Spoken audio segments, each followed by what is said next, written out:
Hello, everybody, and welcome to Forever Sports. And it's the morning after of the first rugby's greatest rivalry match last night, and such an interesting response across the board with regards to the result, the performance, the game, the occasion, and the tour itself.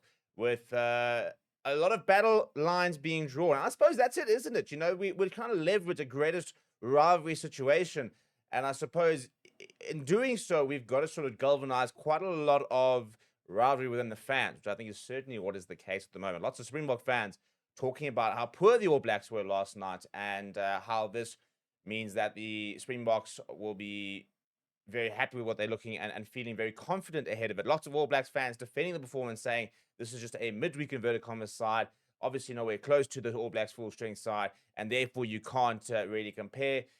I think a lot of different things can be true at the main, but the main thing is the fact that what we saw last night was, I think, a success, and I think that that's what we got to really concentrate on. And many things can be true at the same time, is what I was alluding to earlier. And the fact is that I don't think the All Blacks were particularly good last night. Discipline was a major issue. Dave Rennie didn't shy away from that last night during the press conference. He spoke about the fact that he said, the yellow card, second yellow card was due to a build of penalties, a scrum penalty, a more penalty, and then too many penalties basically at the end of the day, and that was basically a pure discipline thing. He basically brushed off the Anton Leonard one. He said that was quite minor.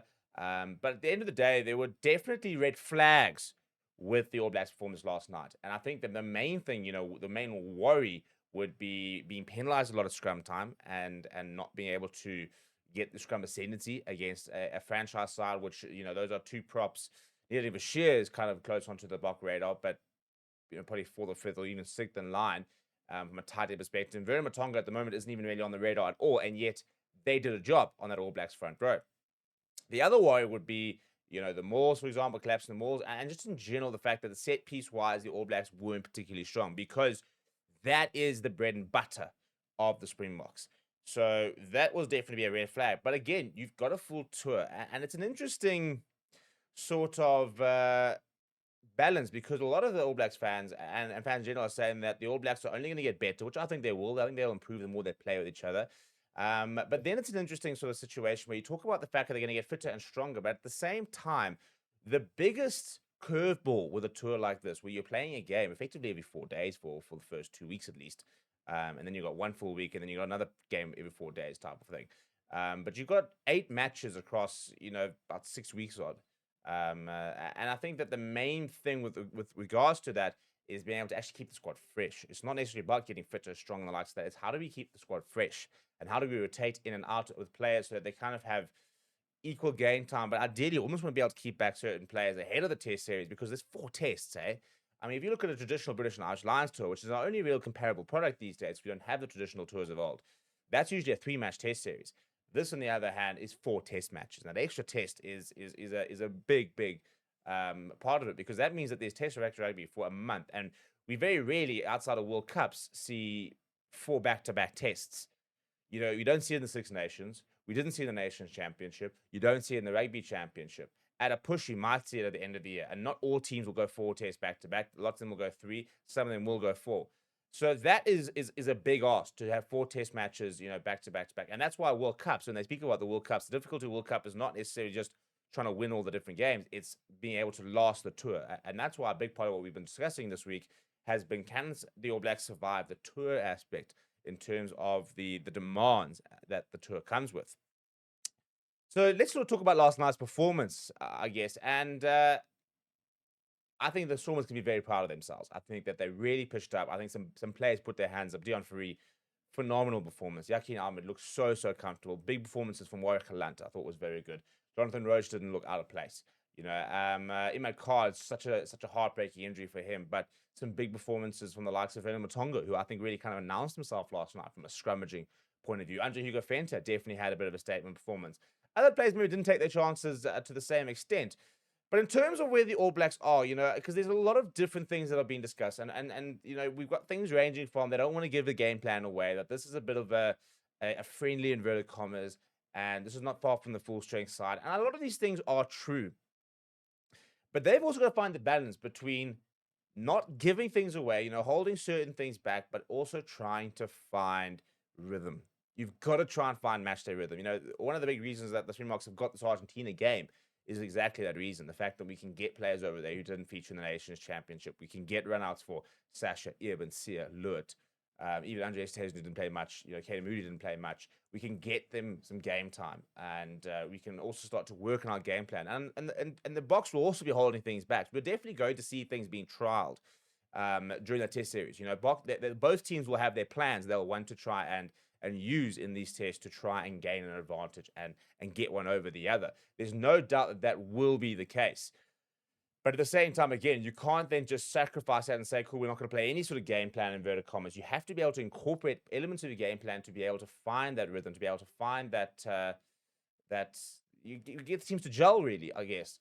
So a lot of different things can be true at the same time. And I think, I personally think it's too reductionist to say, oh, it's a midweek side. Because at the end of the day, this is supposed to be the 40 or 43 odd best players in the country coming over.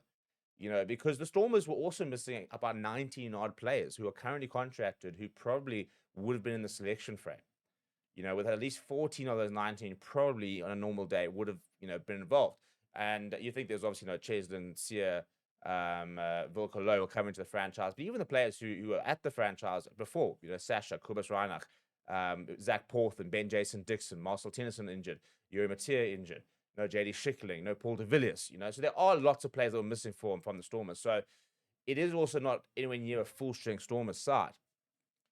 But in terms of a match which is a bit sloppy, the Stormers haven't played since May, a lot of these players. So that's 2 months off. So it is a preseason game to a certain degree. Much like for the All Blacks, a lot of these players were playing their first game, really, or first minutes or first opportunities with different combinations in the All Blacks jersey. So it did at times very much look like a preseason game. The main thing, I think, is that the product was really good. And I don't necessarily mean like in a broadcast, whatever, but the conception of bringing an international side and playing against these franchises, I still think it is a concept that holds value in the modern age. And it's funny how, the more things change, the more things stay the same. As much as we want to modernize, sometimes when we go back to the nostalgia concepts like these tours, people enjoy them. People love a British and Irish Lions tour, and they love the midweek games, the weekend games against the franchises as much as the test series. It's really nice build-up. And it was amazing to see what it meant to the players last night, that the fans were packed in a full stadium. Even these franchise teams, a lot of them wouldn't have played in front of a kind of a crowd that size, because we've got these massive stadiums, where to get 55,000 people in for a URC game is not going to happen unless it's a very special URC game, finals and the likes of that. But a lot of these young players for the Stormers wouldn't have experienced that. So it's a huge opportunity for them to experience that. I mean, there'll be New Zealand players last night. That would have been the biggest crowd they would have played in front of, if they haven't featured in major finals and the likes of that. So it's those kind of things, the sense of occasion, what this all kind of means, and being able to really reinvigorate the rivalry, and also be able to get an opportunity for these players to play against a different style of rugby, because again, we don't play in the Super Rugby anymore. So from that point of view, it ticks a lot of boxes. I do think as a tour concept and a tour product, there's a lot of things that we'll need to improve. But again, we are in our first iteration of this. And I, like, for example, as a Lions fan, I'm absolutely buzzing for the match. And similarly, I was thinking last night, how cool is it going to be when we're going to watch the Springboks against the Crusaders, the Springboks against the Chiefs? Might we see a Barbarians game or a Maori All Blacks game, for example? I thought last year that Anzac team that they had for the British and Irish Lions was also a very cool concept. So I definitely think that that there's a little weight behind this whole concept.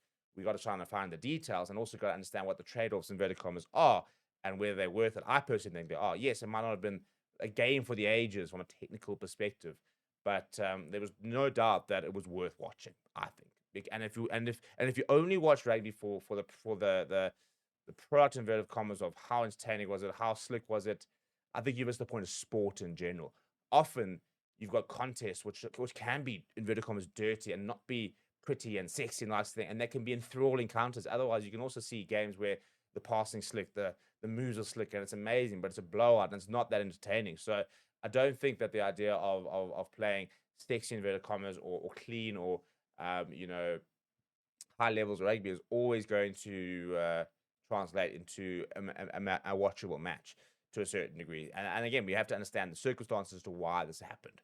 And I think the more you dig into it, the more you understand why it is the case and what you got to try to live with. We go again on Tuesday, which is going to be exciting. But obviously tonight we've also got a bot game. So please do smash a like on the video. Please do subscribe to the channel as well.